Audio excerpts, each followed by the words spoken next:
Dandruff తో బాధపడుతున్నారా? ప్రిస్మస్ anti dandruff షాంపూతో మీ సమస్యకు శాశ్వత పరిష్కారం. నమస్తే రమగారు. నమస్తే జయ.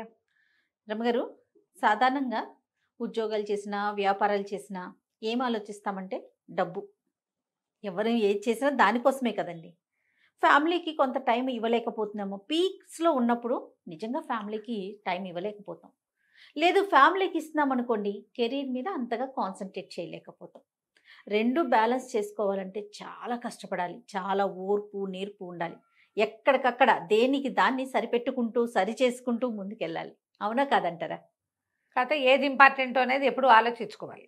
ఒకప్పుడు ఒక సర్టన్ ఏజ్ ఉంటుంది, 30 to 40 పీక్గా ఉంటుంది ప్రతి ఒక్కరికి కూడా, అమ్మాయిలకైనా అబ్బాయిలకైనా. ఉద్యోగం చేస్తున్నా లేకుంటే వ్యాపారం చేస్తున్నా కష్టపడటానికి ఎక్కువ అవకాశం ఉంటుంది, సంపాదించడానికి ఎక్కువ అవకాశం ఉంటుంది. ఇంకొంచెం కష్టపడితే ఇంకొంచెం పెరిగే అవకాశాలు కూడా ఉంటాయి. అదే టైము మనం పెళ్లి చేసుకునే టైం, అంటే ఫ్యామిలీకి కూడా.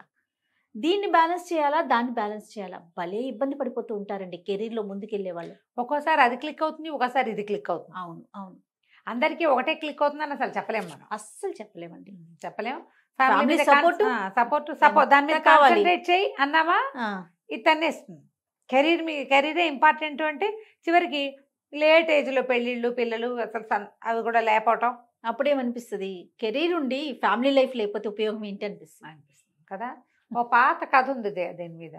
ఇదివరకటి కాలంలో ఇలాంటి కథలు ఉండేవా అని ఆశ్చర్యంగా ఉంటుంది. సరే, కథకి వెళ్లే ముందు మీ ఒపీనియన్ చెప్పండి నాకు. ఎట్లా ప్లాన్ చేసుకోవాలి? బ్యాలెన్స్. నేను చెప్పిందే చెప్తున్నారు రమ్మగారు, మీరు చెప్పండి రమ్మగారు. ఇప్పుడు కాదు జయ, నువ్వు బ్యాలెన్స్ చెప్పి నేను ఏం అక్కర్లేదు అని ఎలా చెప్తాను? నేను కూడా బ్యాలెన్సే కాదు చెప్పాలి. ఇంకేమన్నా టిప్స్ చెప్పండి. టిప్పుకే ఉంది. మనం ఏంటంటే ఒక ప్రైమ్ టైంలో ఇది ఆ పిల్లల్ని కనాల్సిన వయసు, ఇది దాటితే మీకు ఇబ్బంది అని డాక్టర్ చెప్తే కెరీర్ నాపి పిల్లల్ని కనండి. డాక్టర్లు చెప్తారు 30 లోపల ఫస్ట్ కాన్పు ఇవ్వాలి, 40 ఏళ్ళు వచ్చాక రెండో కాన్పు ఓకే, కానీ మొదటి కాన్పు బిఫోర్ 30. అసలు 25కి ముందైతే మరీ మంచిదట జయ. మనం 49 అని అదని ఎంతమంది డాక్టర్లతోటి మాట్లాడుతున్నాం. నేను మాట్లాడాను, మీరు ఎన్నో వీడియోలు చేస్తున్నారు. ప్రతి డాక్టరు చెప్పేది అదే కదా. చదువుకునేటప్పుడు కూడా చాలా మంది డాక్టర్స్, ఇవాళ రేపు నేను కొన్ని కేసులు చూసాను జయ, ఎండి చేస్తున్నారు లేడీస్, లేడీ డాక్టర్లు ఎండి చేస్తూ పెళ్ళయింది, పిల్లని కనేసి పిల్లని అమ్మచేతులు పెట్టి చదువుకుంటున్నారు. తర్వాత ఇబ్బంది అని తర్వాత ఏజ్ పెరిగితే ఇబ్బంది, అందుకని పిల్లల్ని పెంచుకుంటూ చదువుకుంటున్నారు చాలా మంది. సో అట్లా ప్లాన్ చేసుకోవాలి. మగవాళ్ళు అనుకో, మగవాళ్ళు ఇప్పుడు 36 వచ్చాక పెళ్లి చేసుకుంటారంటే అప్పటికి నీకు 30 దాటిపోయిన అమ్మాయే దొరుకుతుంది. చిట్టి పిల్లల్ని నీకెవరు కదా, ఇప్పుడు గోల అదే కదా. 2 ఏళ్లే గ్యాప్ ఉండాలి. అబ్బాయికి 36 అయితే అమ్మాయికి 34 అంటే సంతాన సాఫల్యం ఎంత వెనక్కిపోయినట్టు. అది ఆలోచించాలా వద్దా? పెళ్ళికి ఆలోచించాలిగా. అందుకని 36 కాదు నాయన, 30 లోపలే మగపిల్లలు పెళ్ళిళ్ళు చేసుకునేందుకు ప్లాన్ చేసుకుని, అంతగా అవసరమైతే ఉద్యోగం చేసే అమ్మాయి, మనవుల్లోనే ఉద్యోగం ఉన్న అమ్మాయి, టైం కొంచెం ఫిక్స్డ్ టైమింగ్స్ కాకుండా కొంచెం ఫ్లెక్సిబుల్గా ఉండే ఉద్యోగం ఉన్న అమ్మాయి, అలా చూసుకోవాలి. ఇక ఇవాళ రేపు కొంతమంది ఏం చేస్తారంటే అమ్మాయి కూడా చాలా సూపర్ ఎడ్యుకేషన్ ఉండాలనుకుంటారు. సూపర్ ఎడ్యుకేషన్ ఉన్నాక అది ఇంట్లో కూర్చుంటుంది అమ్మడు, ఉద్యోగం కోసమే కదా పాపం కష్టపడేది. కెరీర్ కావాలనుకుంటారు కదా, ఇంత చదువుకుని ఏదో బిల్డప్ చేయాలనుకుంటారు, ప్రూవ్ చేసుకోవాలనుకుంటారు. అప్పుడు పిల్లల్ని గాను అని వాళ్ళని బలవంత పెట్టలేం కదా మనం. కొంచెం ఆలోచించుకుని బ్యాలెన్స్ పట్టు విడుపుతోటి చేయాలి. నీ బ్యాలెన్స్ అన్నది నేను పట్టు విడుపు ఉండాలి గ్యారంటీగా ఉంటే. అప్పుడు కూడా ఇది కూడా ప్లానింగ్ ఎప్పుడు ఒకళ్ళతోటి కాదు కదా జయ. ఫ్యామిలీ ప్లానింగ్ అంటే ఇద్దరు, వీళ్ళు ప్లస్లు మైనస్లు ఆలోచించుకోవాలి. ఒకసారి ఎక్కాలి, ఒకసారి దిగాలి. కొంతమంది పెళ్ళిళ్ళు చేసుకుంటున్నారా చూడు, మనం కథ చెప్పకుండా నేను నీకు లెంగ్దీ మ్యాటర్ చెప్తున్నా. పిల్లల్ని కంటం పట్ల ఇద్దరికి ఒక రకమైన అభిప్రాయం ఉండటల. మగవాళ్ళు పిల్లలు వద్దనుకుంటారు, లేదా అమ్మాయిలే పిల్లలు నా వల్ల కాదు, ఎవరైనా తెచ్చుకుని పెంచుకుంటాను అంతే తప్పిస్తే నేను కన్ను, ప్రెగ్నెన్సీ భయం, పెంచలేను నేను, ఇప్పుడే కాదు, నేను పిల్లల కోసం రెడీగా లేను, ఇలాంటివి చెప్తారు. పెళ్లికి ముందే ఇది మాట్లాడుకుంటే మంచిది. మాట్లాడుకునే మ్యాటర్స్ లో కిడ్స్ మ్యాటర్ కూడా మనం మాట్లాడుకోవాలి. ఎక్కడికి వెళ్ళిపోయాం రమ్మగారు. మరి ఏం చేస్తాను జయ, పెళ్ళి అంటేనే నెక్స్ట్ జనరేషన్ కదా, దాన్నే వద్దనుకుంటే ఇంకేముంది. పెళ్ళి ఇక పెళ్ళి ఎందుకు? అంత ఘోరంగా Parent ఆ? ఉన్నామా రమ్మగారు? ఉన్నామమ్మా, ఉన్నాం, అలాగే ఉన్నాం. అవి వింటుంటే ఇప్పుడు నేను అంతా విని విని విని తలకాయ వాచిపోయి ఫిల్టర్ చేసి 2 ముద్దుగా 2 వాక్యాలు చెప్తే నువ్వు అలా కంగారు ఆ, పడుతున్నావు. అవన్నీ విన్న ఆశ్చర్యపోతున్నా వాళ్ళ నేను. పరిస్థితి ఏంటి? నిజంగా నేను ఆశ్చర్యపోతున్నాను రమ్మగారు. పిల్లలు వద్దు అనుకొని పెళ్లి చేసుకుంటాము అనుకునే వాళ్ళు ఉన్నారా? ఏం పర్వాలేదు, ఏం పర్వాలేదు, ఓ మై గాడ్. ఏం పర్వాలేదు. వాళ్ళు కూడా వచ్చేసారు చైనాలలాగా 1 or none లోకి వచ్చారు. పుడితే ఒకటి పుడుతుంది, లేకపోతే పోతుంది, పోని హాయిగా ఉంటాం. కెరీర్ నిజంగా నేను చూసి చెప్తున్నా కదా. అదే మీరు ఎన్ని కేసెస్ చూస్తా ఉన్నారు? ఇప్పుడు మనకి పే చేసే కేసులు చాలా తక్కువ చేయ, అవును, చాలా తక్కువ. అవును. నేను మాట్లాడే కేసులు చాలా చాలా ఎక్కువ. చాలా ఎక్కువ కదా. చాలా ఎక్కువ. ఈ మాట్లాడే కేసులు వింటుంటే వింతగా ఉంటుంది. అవును, అవును. ఇంత విచిత్రం విడ్డూరం ఇలాగా వినిపిస్తూ ఉంటాయి. ఈ సరే, కథలోకి ఇంతకీ కథలోకి వెళ్దాం. పూర్వమట గిరికూటం అనే ఒక పెద్ద నగరానికి క్షేమేంద్రుడు అనే ఒక రాజుగారు ఉండేవారట. క్షేమేంద్రుడు. ఎంత బాగుంది కదా పేరు. 3 అబ్బాయిలట ఆయనకి. నందుడు, సునందుడు, ఆనందుడు. ఈ 3 అబ్బాయిలు ఉన్నారు. వీళ్ళు కొంచెం లేట్ ఇష్యూ, పిల్లలు లేటుగా పుట్టారు. ఆయన పెద్దవాడు అయిపోయాడు క్షేమేంద్రుడు. అయితే అనుకోకుండా ఆయన ఒకసారి మరణించేశాడు. సడన్గా పోయాడు ఆయన. పోయేసరికల్లా పిల్లల్లో ఎవ్వరికి యవరాజ్య పట్టాభిషేకాలు అవి చేయలే. ఉంటామనుకుంటాం కదా జయ, మనం పోతామని ఎవరు అనుకుంటారు? పొరపాటును కూడా అలాంటి ఊహలు రావు. అయితే సైన్యాధిపతి చాలా గట్టివాడు. అతను రాజ్యాన్ని సంభాళించాడు. సంభాళిస్తే కొంతకాలం నడుస్తుంది. 3 అబ్బాయిల్లో పెద్దవాడైన సునందుడిని రాజుని చెయ్యాలి. కానీ అతను అట్లా చేయలే. వీళ్ళ పట్ల చాలా క్రౌర్యంగా వ్యవహరించేవాడు. వీళ్ళ చేతికి రాజ్యం పోనివ్వకుండా ఉండే ధోరణే అతనిలో కనపడడం మొదలుపెట్టింది. వీళ్ళకి అన్నీ కచ్చేసాడు. విసిగిపోయారు వాళ్ళు, పారిపోయారు ఒకరోజు. ఈ రాజ్యం మాది, మేము ఇది చేసుకుందామని క్లెయిమ్ చేయడానికి అక్కడ ఏ ఆసరా వాళ్ళకి లేకపోయింది. 3 పారిపోయారా? 3 కలిసి వెళ్ళిపోయారు. వాళ్ళకి అక్కడ క్లెయిమ్ చేయడానికి వేరే ఆసరా ఏం లేదు. మంత్రులు సైన్యాధిపతి వైపే ఉన్నారు, ప్రజలు సైన్యాధిపతి, అధికారులందరూ సైన్యాధిపతి చెప్పిన మాట వింటారు. మీకు తెలియదు అంటారు వీళ్ళని. ఇది మాది వీళ్ళని అని వీళ్ళు అన్నా, వీళ్ళని రాజు చేయమని రాజులను చెయ్యి, ఈ పిల్లాడిని రాజుని చెయ్యి, మిగిలిన వాళ్ళిద్దరిని యువరాజులను చెయ్యి అని చెప్పగలిగే సత్తా ఉన్నవాడు ఎవడు లేరు అక్కడ. అందరినీ ఆయన గట్టిగా బిగిచ్చేశాడు సైన్యాధిపతి. ఇక అతని చేతిలోకి వెళ్ళిపోయింది. ఇంకేం చేస్తారు? 3 కలిసి ఇక మనం ఇక్కడ ఉండద్దు, ఇక్కడ మనకి ఫ్రీడము లేదు, వేరే ఎక్కడికైనా వెళ్ళి ఆలోచించుకుందాం అసలు ఏం చెయ్యాలో అని 3 కలిసి పారిపోయారు. ఓకే. పారిపోయి నగర శివార్లు దాటేశారు. దాన్ని ఆనుకుని అవతలకి చాలా పెద్ద పెద్ద అడవులు ఉన్నాయట. అడవుల చివరికి వెళ్ళిపోయారు. ఏవో గుర్రాలు వేసుకుని వెళ్ళారు. అడవుల్లోకి వెళ్ళాక ఇక మనుషు సంచారం ఏం కనపడుతుంది? ఒక 3-4 రోజులు డక్కా మొక్కీలు తిన్నారు. చివరికి ఆ అడవి చివర ఒక పెద్ద పాక వేసుకుని ఉన్న ఒక కుటుంబాన్ని చూశారు వీళ్ళు. పూరిపాకే కానీ పెద్దది. సరే, ఇంకా అప్పటికి ఏవో కాయా కసరు తిన్నారు 3-4 రోజులు. ఒక పూటైనా ఉడికిన అన్నం తినాలనిపిస్తుంది కదా.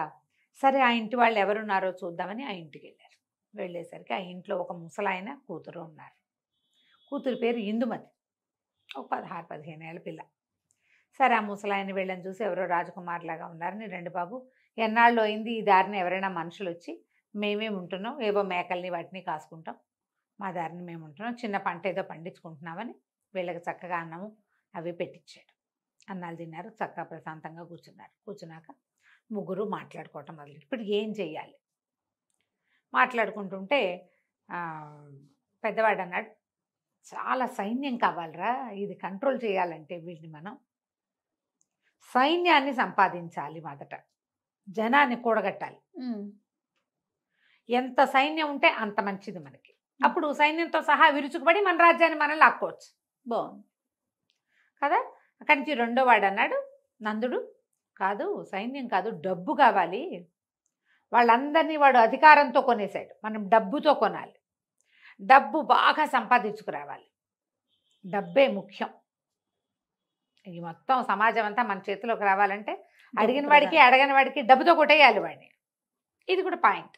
3వ వాడిని అడిగారు, ఏరా ఆనంద, నువ్వేం చేస్తావురా అని. ఏమో ఇంకా ఆలోచిస్తున్నాను, చెప్తాను అన్నాడు. ఆ అబ్బాయి దృష్టి వాళ్ళతో పాటు ఆ కబుర్లు వీళ్ళు మాట్లాడుకుంటుంటే ఆ మాటలు వినడానికి వచ్చి కూర్చున్న ఇందుమతి మీద ఉంది. పెద్దవాళ్ళిద్దరి దృష్టి రాజ్యం మీదే ఉంది. సరే, ఇంకా ఒక పూట గడిచాక కొత్త స్థిమితపడి 4 రోజుల నుంచి ప్రయాణం చేశారుగా, స్థిమితపడ్డాక వాళ్ళ దగ్గర నుంచి ఏదో కాస్త తినుబండారాలు ఒక 2-3 రోజులకు సరిపడా మూట కట్టుకున్నారు. అన్నదమ్ములు ఇద్దరు చెప్పారు. ఒకళ్ళు ఈశాన్యానికి, ఇంకోళ్ళు వాయవ్యానికి బయలుదేరారు. మేమిద్దరం చెరో వైపుకి వెళ్తాం. ఒకళ్ళు డబ్బులు సంపాదించుకొస్తామన్నారు, ఇంకొకళ్ళు సైన్యం తెచ్చుకుంటా అన్నారు. ఆనందుడు అన్నాడు, సరే మీ ఇద్దరు బయలుదేరండి, నేను ఆలోచించుకుని నా దారి నేను బయలుదేరుతాను అంటే ఆనందుడి గుర్రం ఇక్కడే ఉండిపోయింది. సునందుడు నందుడు చేరో గుర్రం మీద చేరో పక్కకి వెళ్ళిపోయారు. తర్వాత ఏమో మాట్లాడుకున్నారంటే 10 సంవత్సరాల తర్వాత ఇక్కడే కలవాలి అని మాట్లాడుకున్నారు. 10 ఏళ్ళు ప్రయత్నం చేద్దాం, మన రాజ్యం మనకి ఎక్కడికి పోదు, మన అందరూ గుర్తుపడతారు, రాజుగారి అబ్బాయిలో మన జన్మపత్రికలు అన్నీ అక్కడే ఉంటాయి. ఓకే. 10 ఏళ్ల పాటు ఒకటిది మూడో వాడికి తోచింది సంపాదించుకొచ్చి మన రాజ్యాన్ని మనం స్వాధీనపరచుకుందాం. ఆనందం అన్నాడు, మీ ఇద్దరు చెరో దారిన వెళ్ళండి, నేను కూడా ఇక్కడే కలుసుకుంటాను మిమ్మల్ని అని చెప్పాడు. సరే 10 సంవత్సరాలు సుదీర్ఘమైన రోజులు గడిచిపోయినాయి. 10 సంవత్సరాలు అంటే 3650 రోజులు గడవాలి, అంతే కదా సంవత్సరానికి. ఏడాదికి 365, 10 అంటే ఇంటూ 10 వేసి ఆ సున్నా దీని పక్కన చేస్తుంది కదా, 3650 రోజులు వెళ్ళిపోయారు. 10 ఏళ్ల తర్వాత ఒక రోజున పెద్ద సైన్యం, కనీసం ఒక 25,000 మంది ఉంటారు సైన్యం ఆ గుడిసె వైపుకి నడిచొచ్చింది. ఇంకో పక్క నుంచి గాడిదలు, కంచరగాడిదలు, గుర్రాలు, లొట్టిపిట్టలతోటి ఇంకొక పెద్ద వ్యాపారస్తుల బిడారు ఇంకొక పక్క నుంచి నడిచొచ్చింది. ఈ సైనికులతో వచ్చిన వాడు ఒకడు వాజానుబాహు, కణతల దగ్గర అక్కడ నెరిసి ఉంది, గడ్డను నెరిసిపోయింది, కానీ మంచి బలశాలి ఆజానుబాహుగా ఉన్నవాడు ఒకడు. ఈ రెండో గుంపుతో బేహారీలతోటి వ్యాపారస్తుల సమూహంతో వచ్చినవాడు ఇంత బొజ్జ, స్థూలకాయం, తలకాయ నెరిసిపోయి ఉన్నవాడు రెండోవాడు. వాళ్ళిద్దరూ కలుసుకున్నారు. ఒరే నందా సునందా అని మాట్లాడుకున్నారు. ఆనందుడు ఏమయ్యాడో అంటే వాళ్ళు ఒక గుడిసె ముందు ఆగారు కదా, ఆ గుడిసె ఇది వరకు చిన్న గుడిసెగా ఉండేది, ఇప్పుడు చుట్టూతా ఇంకా 3-4 శాలలు లాంటివి వెలిసినాయి, చుట్టూతా తోట వచ్చింది, ఇద్దరు అంతంత పిల్లలు అక్కడ ఆడుకుంటున్నారు. ఇందుమతి ఇదివరకు వాళ్ళు చూశారు కదా, ఆ అమ్మాయి ఒక చంకలో ఉన్న పిల్లవాడితోటి గుమ్మం దగ్గర నిలబడింది. వీళ్ళు ఏదో డెవలప్ అయ్యారనుకున్నారు. ఆ ఇంటి వెనక నుంచి ఆనందుడు నడిచొచ్చాడు ముందుకి. ఆశ్చర్యపోయారు వాళ్ళు.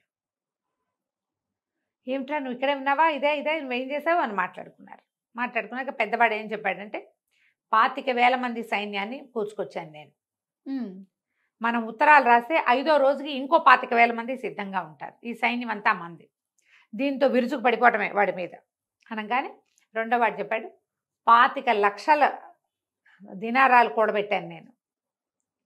చాలా పెద్ద సొమ్ము కదా 25 లక్షలు. మరి మొత్తం వీటి మీద ఉన్న సరుకంతా మందే, మన వ్యాపారం నడుస్తూనే ఉంది. ఇవాళ మన దగ్గర 25 లక్షలు ఉంది, ఊరు మీద 2-3 కోట్లు ఉన్నాయి వ్యాపారంలో. ఎంత డబ్బు కావాలంటే అంత డబ్బు ఉత్తరం రాస్తే వచ్చేస్తుంది 10వ రోజు కల్లా. నీ సైన్యాన్ని కూడా ఈ డబ్బులతోటి కొనేయగలను నేను అన్నాడు. పదండి విరుచుకు పడదామన్నారు. ఆనందుడు ఏం చేశాడు, అక్కడే ఉండి ఇందుమతిని పెళ్లి చేసుకుని 3 పిల్లల్ని కన్నాడు. ఆ తోట దొడ్డి అది విశాలంగా చేసుకున్నాడు, అడవంతా స్వాధీనంలో ఉంది.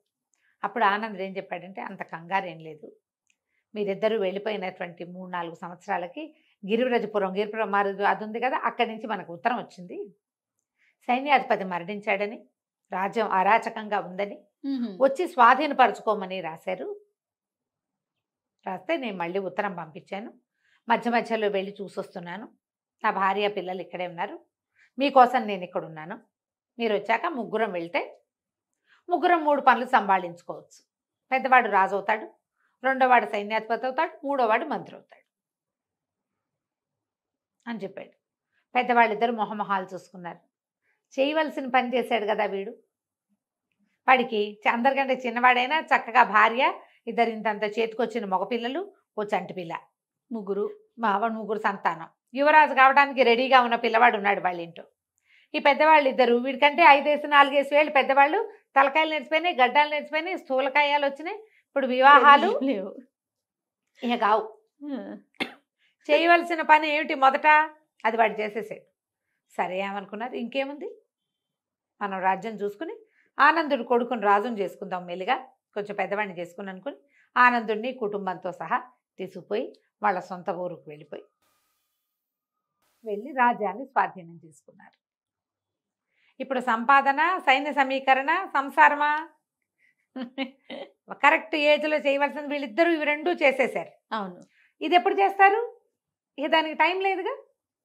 దానికంటూ ఒక టైం ఉంది మరి. టైం ఉంది. ప్రధానంగా ఏంటంటే సంపాదనకి ఎల్లలు లేవు. 70 ఏళ్ళు వచ్చా కూడా సంపాదన ఉంటుంది. ఎస్. కానీ సంసారానికి వయసు కావాలి. కావాలి కదా, ఆడకైనా మొక్కైనా. ఇది ఖచ్చితంగా. ఆలోచించుకుని మనం ఈ కథల్ని బాబా. మన జీవితాలకి అప్లై చేసుకోవాలి. అబ్బా, ఎంత మంచి కథ చెప్పారు రమ్య గారు. సూపర్ అండి, నిజంగా నిజంగా పాత చాలా కథ బాగుంది. కదా.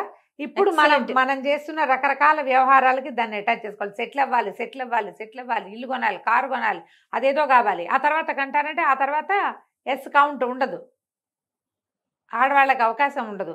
ఇంకేం చేస్తావు నువ్వు? ఇల్లు వాకిలి చూసుకుంటూ ఉంటావు అంతే. అంతే. కథ సూపర్ రమ్య గారు. పెళ్లి చేసుకోము అనే వారందరికీ ఈ ఇదే కథని చెప్పాలి. షేర్ చేయాలన్నమాట. రైట్ అండి, నమస్తే. నమస్తే.